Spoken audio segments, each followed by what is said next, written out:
Welcome everybody. I'm very pleased to see that many of you here.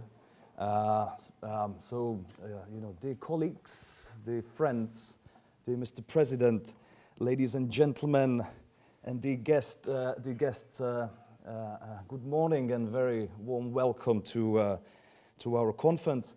My name is Filip Vostal. I am from the Institute of Philosophy of the Czech Academy of Sciences.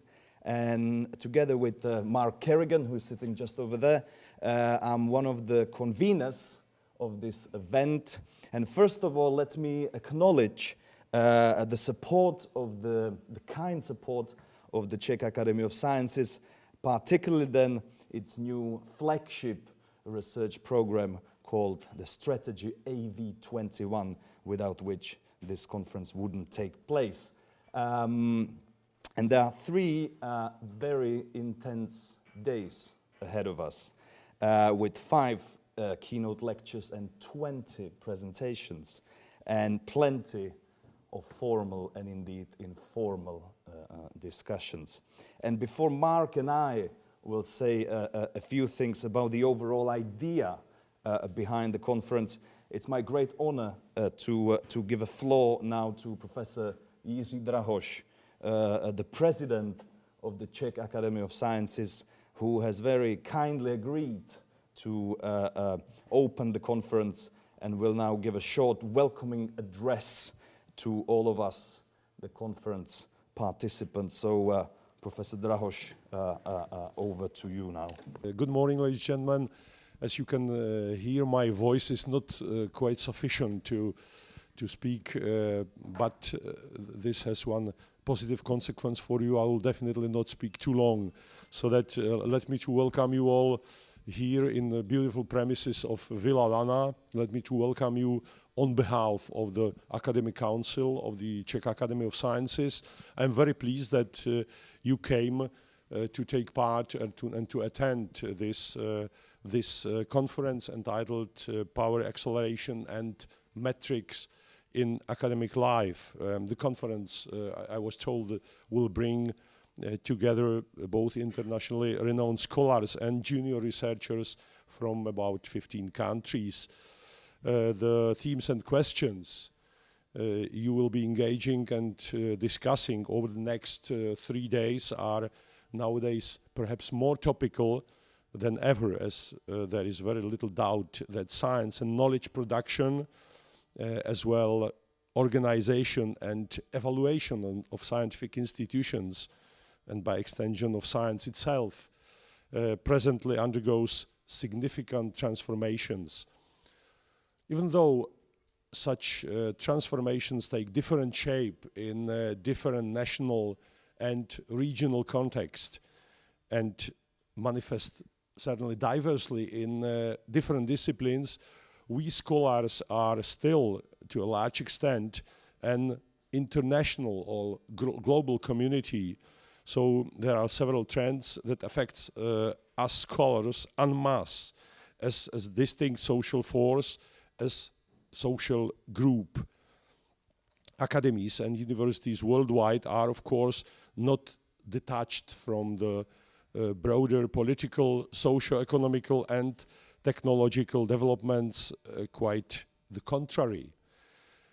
Not only are the institutions of science and knowledge production now becoming highly dynamic social sites, often reduced by various stakeholders to engines or horsepowers of the knowledge economy.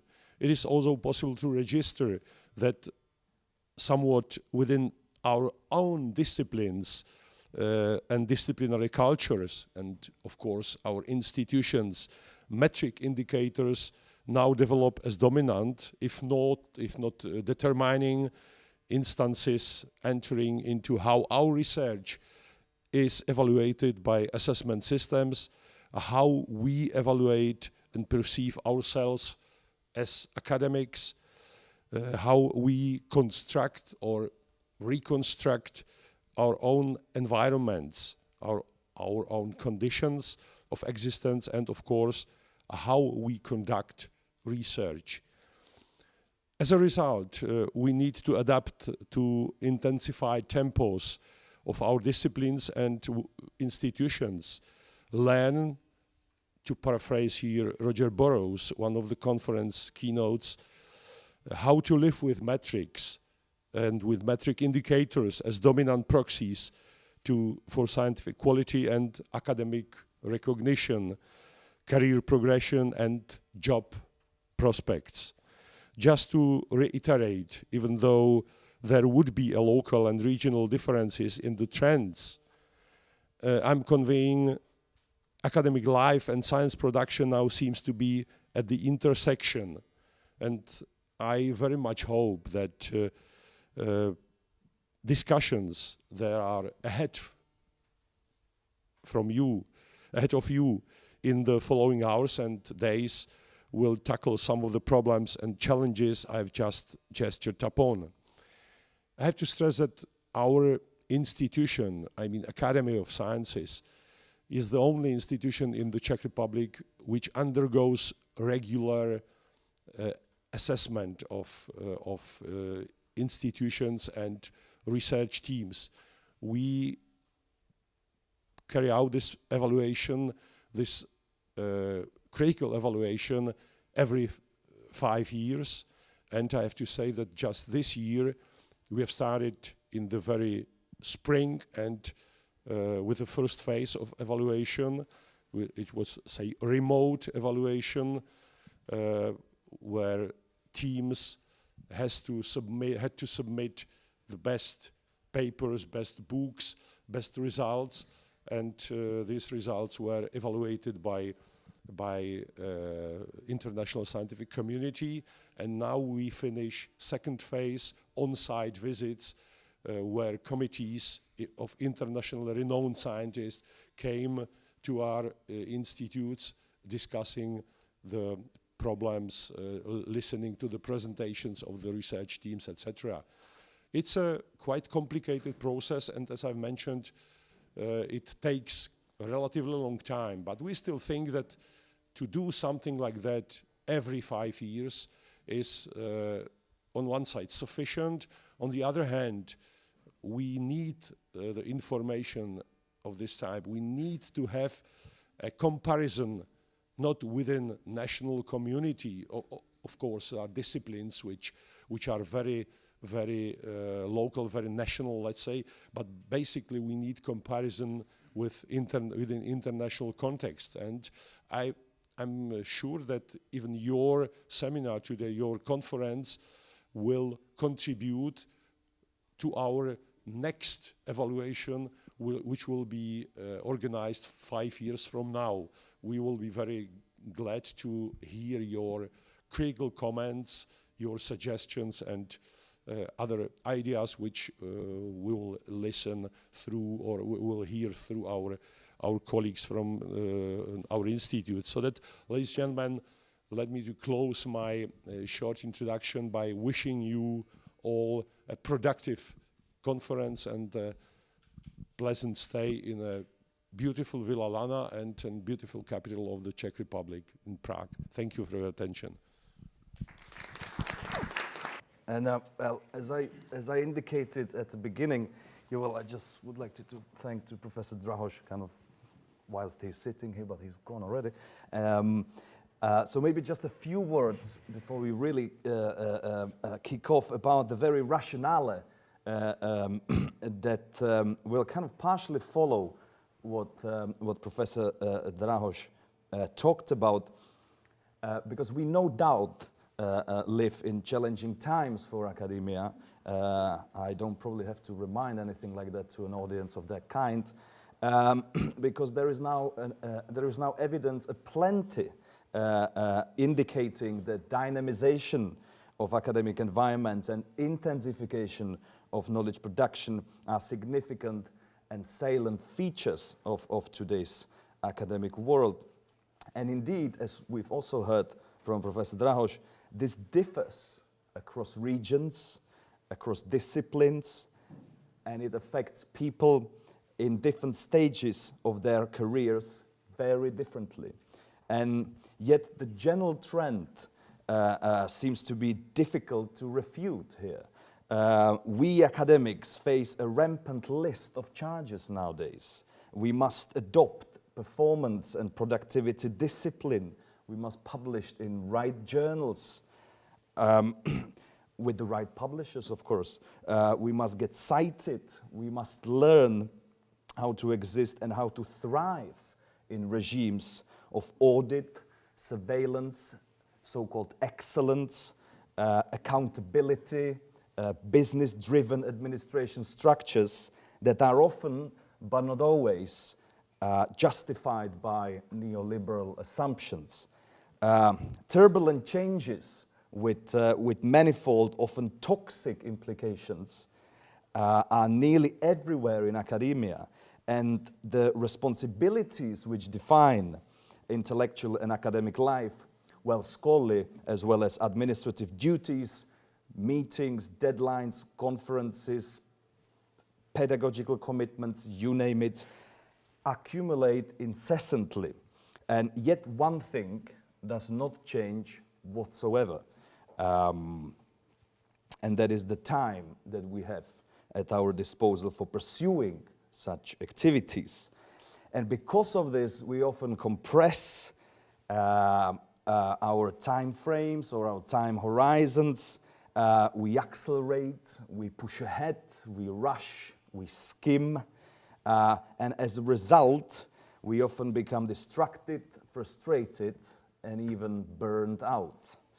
And one of the distinctive features of today's academic world that this conference aims to interrogate in particular is the phenomenon of metrification and metrics, as we've already heard as well.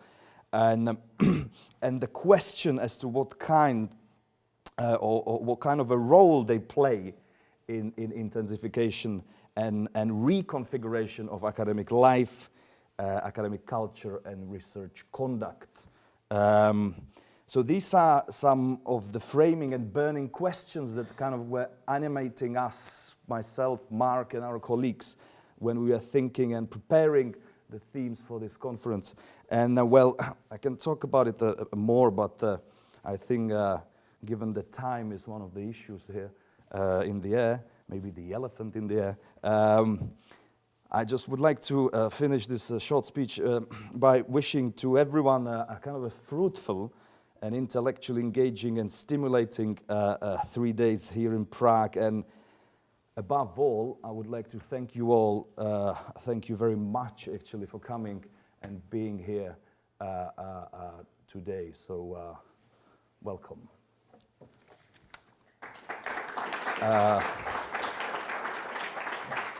And before I hand it over to Mark, there are just a few kind of organizational matters that I would like to highlight, practical issues, so to speak.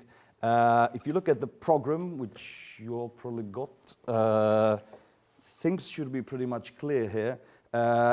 We have the first keynote today by Susan Robertson, right after this introduction, which will be followed by the first panel. And then after the lunch, we'll have the second keynote by James Wilson of University of Sussex, followed by 2 discussion panels. And tomorrow, things will pave out in a very similar fashion. We'll begin with a keynote from Oili Helena Iliocki. I hope I pronounced the name correctly. At 9:30, which will be followed by the first panel. In the afternoon, we'll have Roger Burrows from Goldsmiths, University of London, followed again by 2 discussion panels. And on Friday, the scheme will be slightly different, but not too different.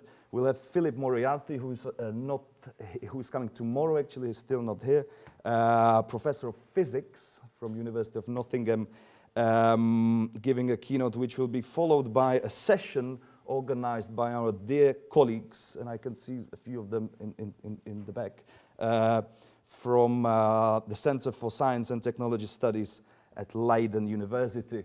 And on Friday, we plan to close at 1:30.